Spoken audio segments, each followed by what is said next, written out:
Why aren't you two running for president and deputy? Why aren't you taking it the next step? In fact, I want to take a break, come back and ask you, you want to run for governor of Nairobi? I'll explain that. Okay. What happens to Dimples? Jeff, you know, a man without patience to even sit in class to do his own exams can never have patience to solve challenges that are affecting Nairobians. Didi, how about you? Governor Muranga? Talk about that. Oh my.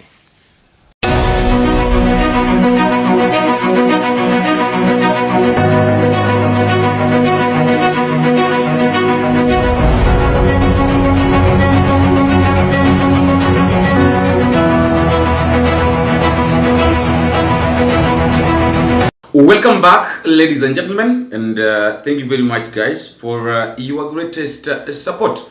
Now, fellow Kenyans, if at all you didn't watch the yesternight's interview between Jeff and Nyoro and Babu Owino, I think this is the best video to watch. Actually, I just want to analyze some of the few things that happened, or some of the few conversations that they had. The very important one, I know the conversation was very long, but I want to pick on a very few ones, and then I give you a chance to also listen to part of it, and then you tell me what you think about those two guys. But first things first, let us just say the truth, and the truth of the matter is that Kenya, we have got very brilliant people. It doesn't matter, it doesn't give it doesn't take Kenyans years to realize or to understand what's going on. And one thing I can say is that you see people like Junet Mohammed, they cannot understand any discussion, anything to do with the yesternight's discussion. That is why you find them keeping on fighting Nyoro, Babu Owino. They really don't understand. Now, Babu Owino is asked about the issue of Singapore.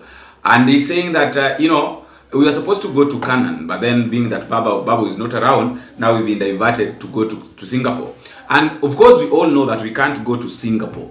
We can't really go to Singapore when people are crying. We can't go to Singapore when we have got high cost of living. We can't go to Singapore when people are literally damaged. The hearts of people are really damaged. How are we going to Singapore? So those are the kind of things, and then also the issue of leadership. These two guys are very sharp. I want to tell you the truth that these two, I've been listening to that interview, and let me tell you something.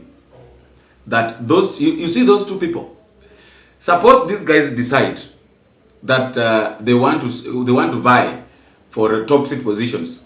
I know majority of people will say that, oh, you know, they're not qualified, you know, blah blah blah, this and this, but those guys are sharp. Nyoro is a very great economist, and Babu Owino is a like Babu Owino is a politician. Nyoro is imagine now an economist meeting with a politician. Now they're combining their knowledge together. So if you really missed the discussion, I want you to watch this video and then you tell me what you think. But unajua pale mimi najua kitu ambacho nakijua ni kimoja, kwamba pale ambapo Ruto ameketi ama pale ambapo Ruto aliketi. Of course, you know, these guys watch these interviews. They watch them.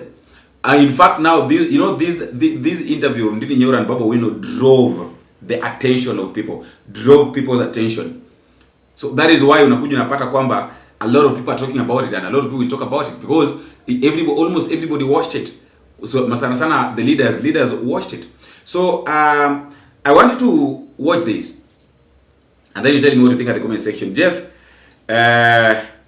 I don't know, but I don't know the decision that William Ruto is going to make concerning Jeff Koinanges and the panel that decided to bring all Ruto's enemies for panel to discuss about Kenyans' way forward. What these fellow Kenyans of Singapore. Yes. First of all, if I just talk at face value and compare Singapore and Kenya, Jeff, the size of Singapore is 736 square kilometer. Is that central province? Is that smaller than? The size of Nairobi is 696 square kilometers. Wow. Therefore, Singapore and Nairobi are almost congruent in size. The size of Kenya is 580,000 square kilometers. It means that Kenya is 800 times bigger than Singapore. Then the population of Kenya is 58 million in number, while the population of Singapore is 6.1 million in number.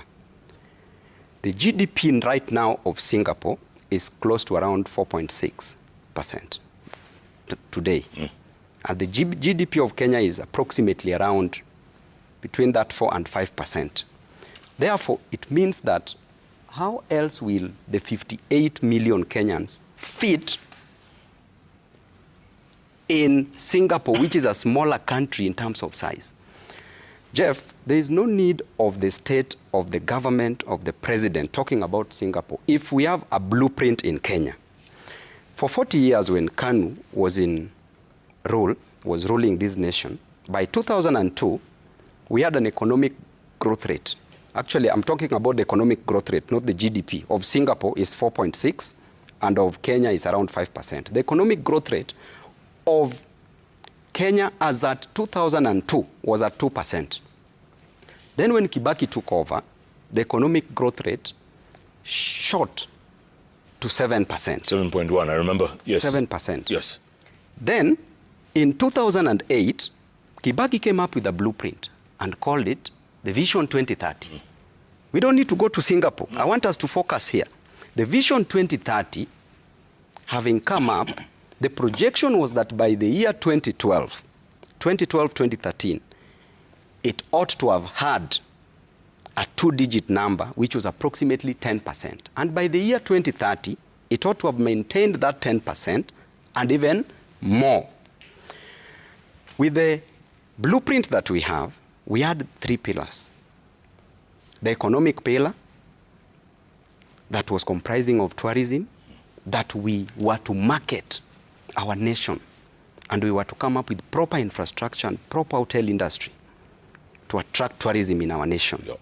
We were to talk about manufacturing, that we invest more in manufacturing, in construction industry, in the service industry, which we have the banking and the insurance industry. We were also supposed to talk about the micro, that is retail and wholesale, micro and small, medium enterprises. That is the Juakali sector, and were to be financed through cooperatives and SACCOs. Very simple, Jeff. Then we had the economic sector, then we had the social sector. The social pillar was supposed to take care of education, providing quality and affordable education, if possible free, because there was free primary education. Then in addition to that, healthcare, primary healthcare, affordable and of great quality. We're talking about proper environment, sanitation, clean and sufficient supply of water. A while ago that, you have to stick to your vision. Is Singapore a reality or is it a diversion? Let me answer it this way. In economics, just to bring it in terms of real life, if, for example, you are a banana farmer, you compare how well you want to do banana farming with another banana farmer. You can't compare your yield using, let's say, oranges or pears. What am I trying to say? Every time you want to champion a cause like any other country economically, there are things that you look for. And that's why I believe the whole thing is like the one we sold about this versus the other. And because the time is nearing, creativity now have to jump in with another of such. And this is the reason I gave the example of bananas and the rest. Economically speaking, when you want to compare an economy and you want to do like that economy, you look at the homogeneity of those economies. You look at, are these things even the same in many dynamics? The GDP per capita of that country is around, and I don't want to even get into that political sloganeering, so you allow me to use that reference. It's around 90,000 US dollars. GDP? No, GDP per capita, per person. Ours is around 3,000, but that's not even the point. The point is that how the economies are fashioned. The economy of Singapore is fashioned very differently from how the economy of Kenya is fashioned. Number one, in terms of the involvement of the state in terms of the economy. If, for example, you check at SGX, the Singaporean stock market, you take the top 10 companies, you realize that Temasek, one of the entity of government that owns stakes in other companies, they are very dominant in terms of ownership. Because Singapore, in its start, as much as it was promoting private side of the economy, the government was also very heavy in terms of state capitalism.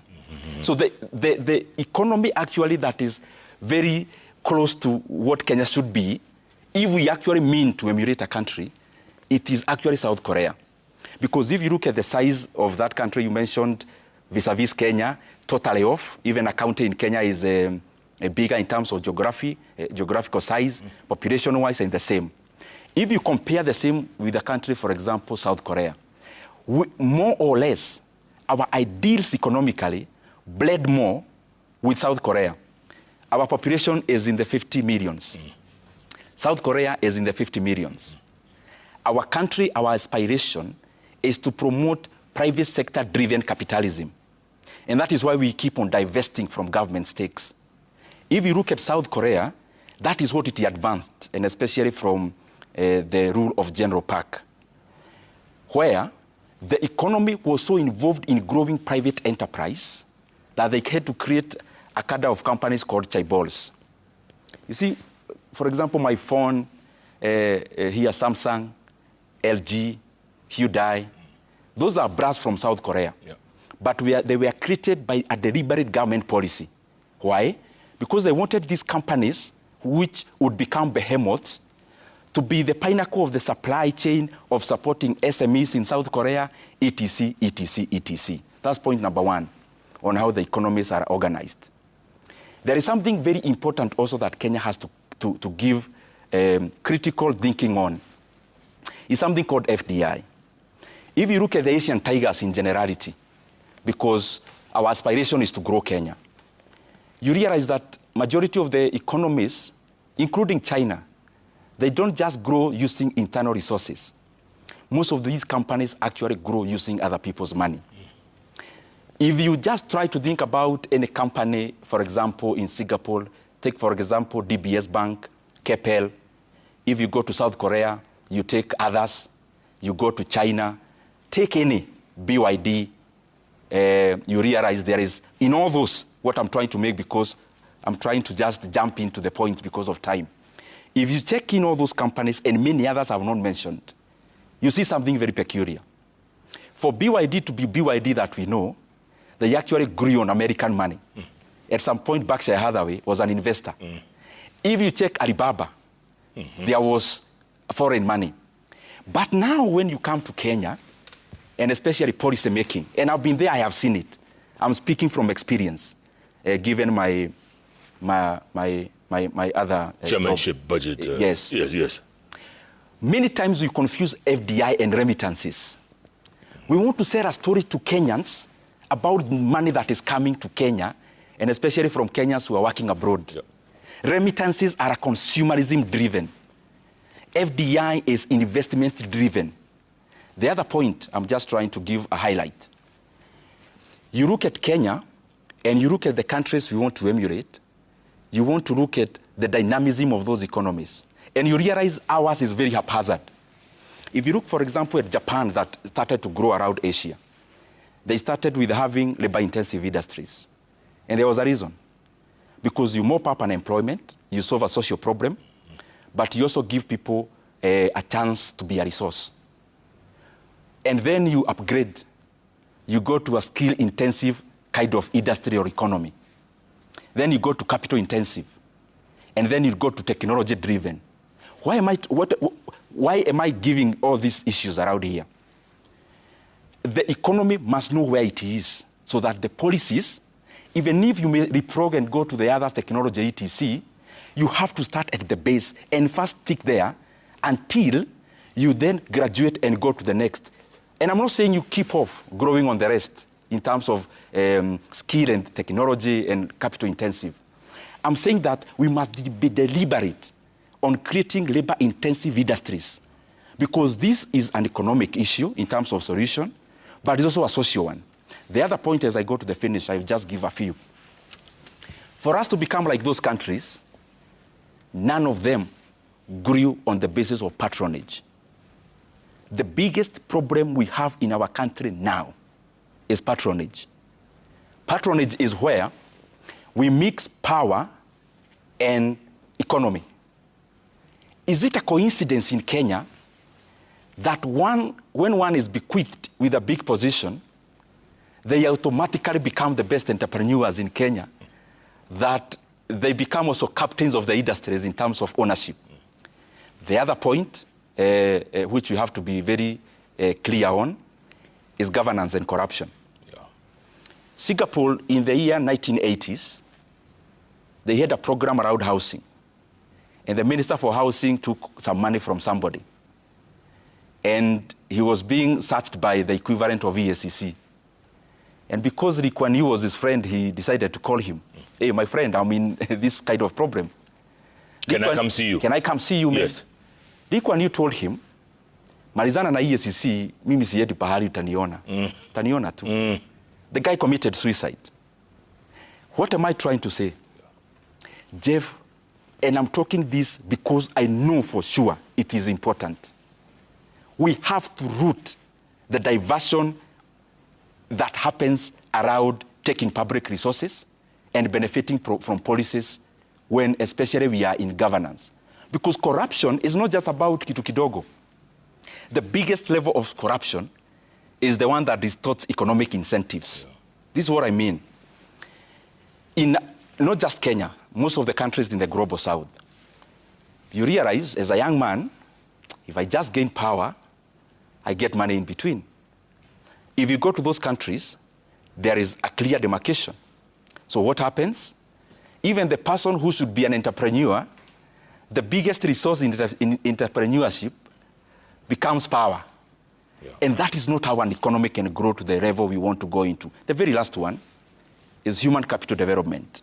Just a quick one. After listening to those two gentlemen explaining the issue of Singapore, do you really see us going to Singapore? Let us just say the truth. You've had Babu when explaining the issue of Singapore, and also Ndindi Nyoro. Do you really think, are you seeing Kenya heading to that direction? Like tutasema siku moja kwamba oh, Kenya tulikuwa hapa and then tumefika Singapore.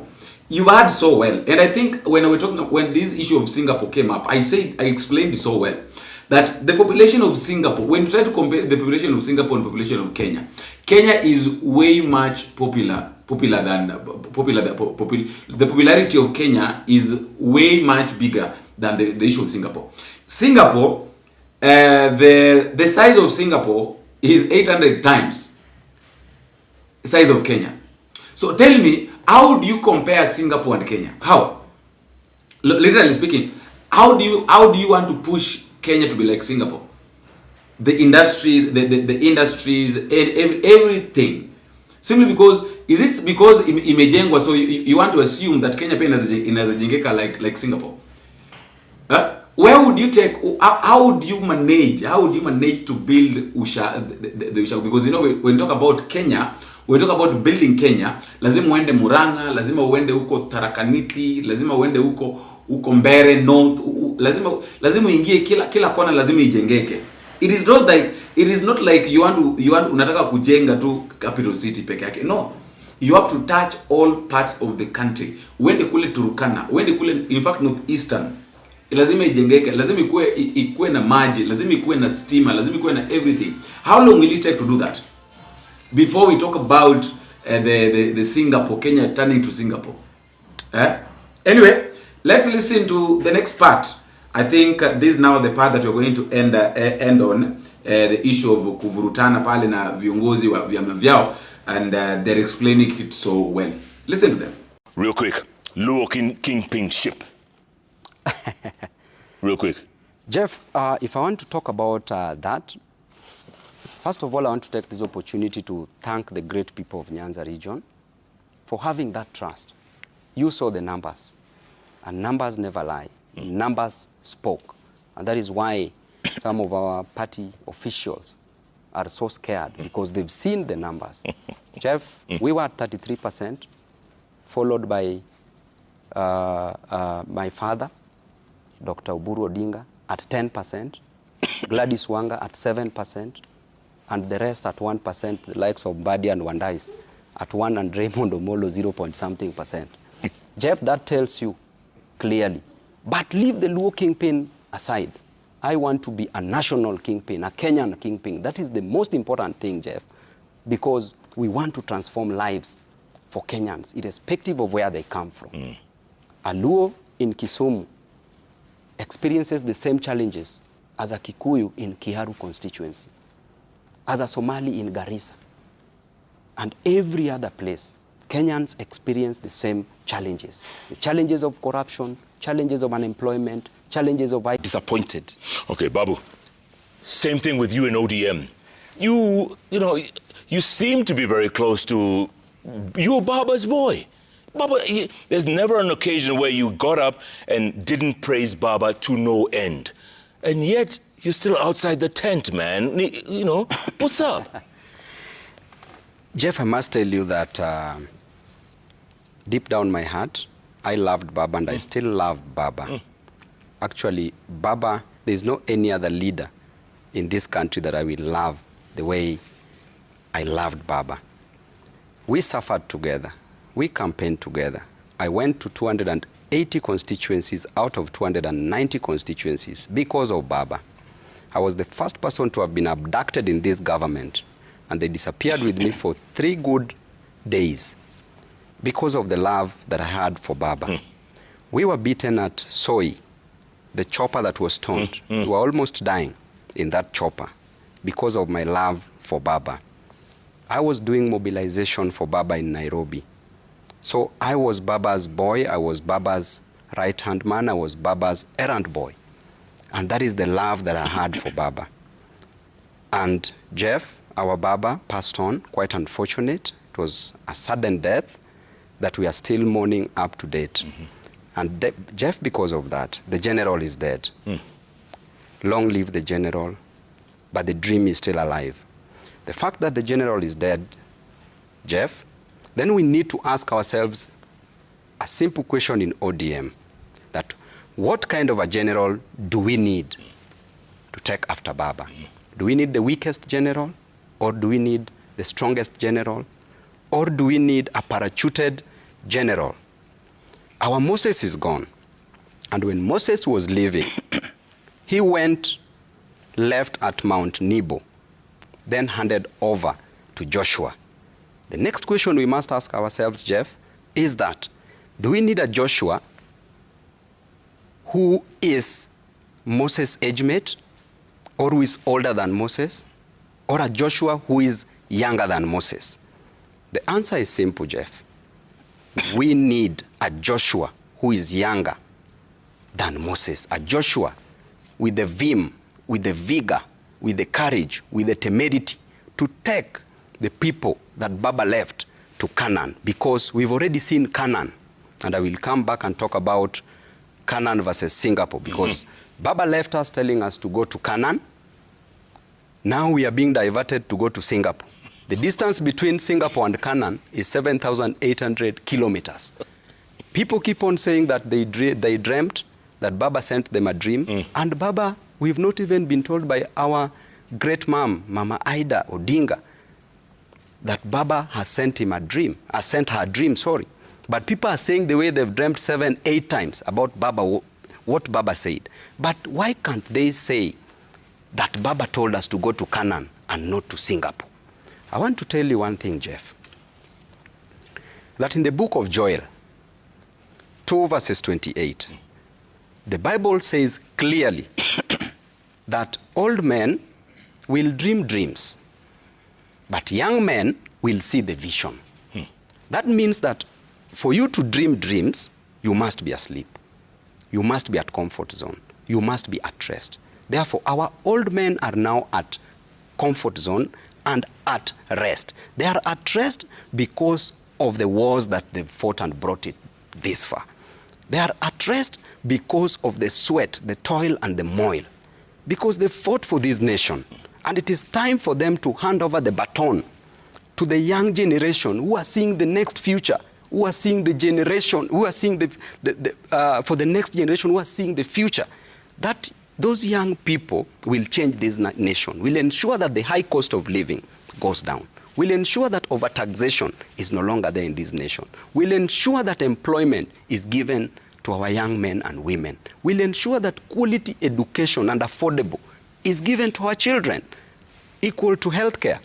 And when the time for the young men to hand over riches once they become old, they will also hand over to other young men and women who will ensure that the dream is kept alive. Okay. And Jeff, go on. Current ODM that we have does not talk about what Baba stood for. Baba never went to look for coalitions. Baba never went to look for other parties. Other parties came to look for Baba. This that we are going to look for is a different ODM. So therefore, the leadership of ODM must ensure that they stand with what Baba believed in.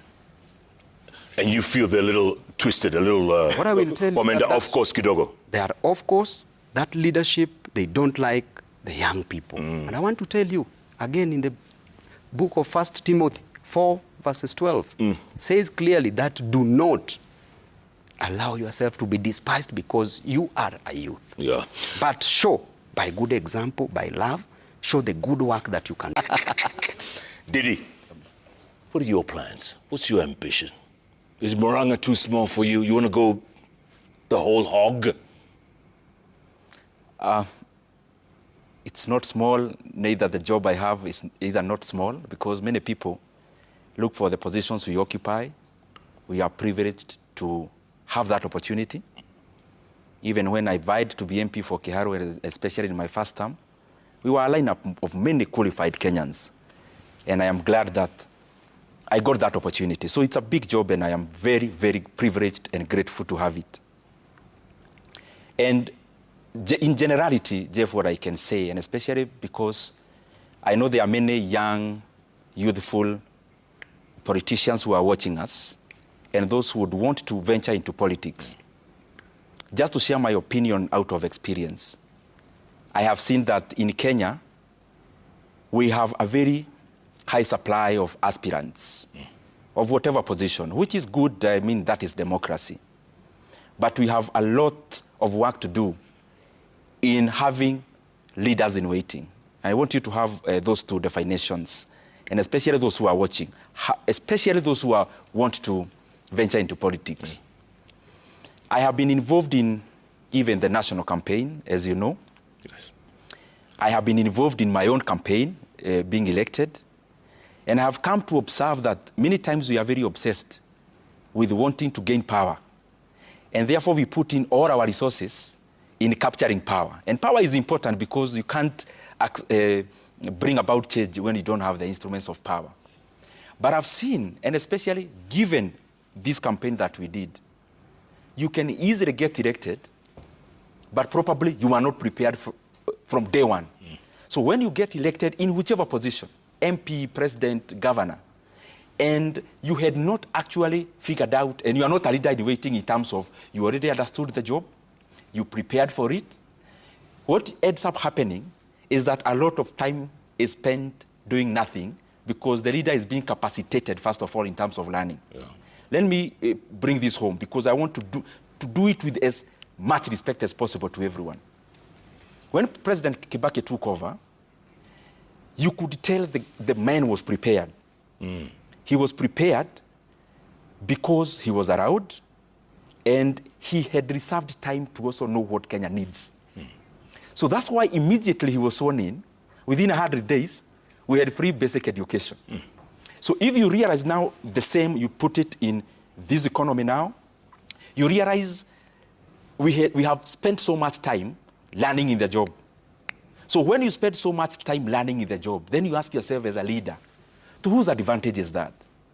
Because by the time you are being employed by the Kenyan people, you must be very ready that from day one, you're already doing some changes. So I've been taking a lot of time, and I can tell you in terms of even talking to so many leaders about this, and also talking to myself, that Kenya, in whatever position, whatever our aspirations, be that person who, if you are called for the job today, do you have the capacity to do it in terms of, do you understand Kenya, what Kenya needs, or do you understand your constituency, are you ready? MP, whatever it is, so that by the time it comes, you can do the changes. Okay, Didi, break it down for me, real quick. Break it down for me.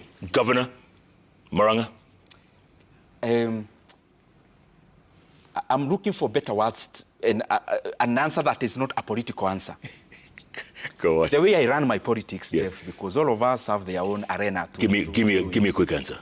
Is that the job you already have, do it so well. And don't waste so much time thinking about yourself. Think about Kenya first. And I can tell you without blinking of an eye, every time you do your job that well, just the same way you do it here, yes, things align for you in many respects.